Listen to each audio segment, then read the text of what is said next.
சங்கீதம் 4. என் நீதியின் தேவனாகிய பிதாவாகிய தெய்வமே உமக்கு கோடான கோடி அல்லேலூயா. பக்தி உடனே தமக்காக தெரிந்து கொண்ட பிதாவாகிய தெய்வமே உமக்கு கோடான கோடி அல்லேலூயா. நீதியின் பலிகளை செலுத்த வைக்கிற பிதாவாகிய தெய்வமே உமக்கு கோடான கோடி அல்லேலூயா. எங்களுக்கு நன்மை காண்பிக்கிற இயேசு தெய்வமே உமக்கு கோடான கோடி ஓசன்னா.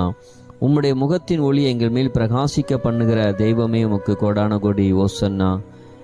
எங்கள் இருதயத்தில் அதிக சந்தோஷத்தை தந்த இயேசு தெய்வமே உமக்கு கோடான கோடி ஓசன்னா. நான் கூப்பிடுகையில் எனக்கு செவி கொடுக்கிற ஆவியானவராகிய தெய்வமே உமக்கு கோடான கோடி ஸ்தோத்திரம். நெருக்கத்தில் இருந்த எனக்கு விசாலம் உண்டாக்கின ஆவியானவராகிய தெய்வமே உமக்கு கோடான கோடி ஸ்தோத்திரம். நான் உம்மை நோக்கி கூப்பிடுகளை செவி கொடுத்த ஆவியானவராகிய தெய்வமே உமக்கு கோடான கோடி ஸ்தோத்திரம். நன்றி செலுத்துகிறோம். எனக்கு இறங்கி என் விண்ணப்பத்தை கேட்ட தேவனே உமக்கு கோடான கோடி நன்றி. என்னை சமாதானத்தோடு படுத்து கொண்டு நித்திரை செய்ய வைக்கிற தெய்வமே உமக்கு கோடான கோடி நன்றி.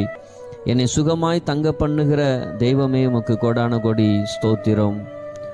தொழுது கொள்ளுகிறோம். கர்த்தர் மேல் என் நம்பிக்கை வைப்பதால் அவரை தொழுது கொள்ளுகிறேன். நான் கோபம் கொண்டாலும் பாவம் செய்யாதிருக்க செய்கிற தெய்வமே உம்மை நமஸ்கரிக்கிறேன். நாங்கள் கோபம் கொண்டாலும் இருதயத்தில் பேசி அமர்ந்திருக்க செய்கிற தெய்வமே உம்மை வணங்குகிறேன். ஆமேன்.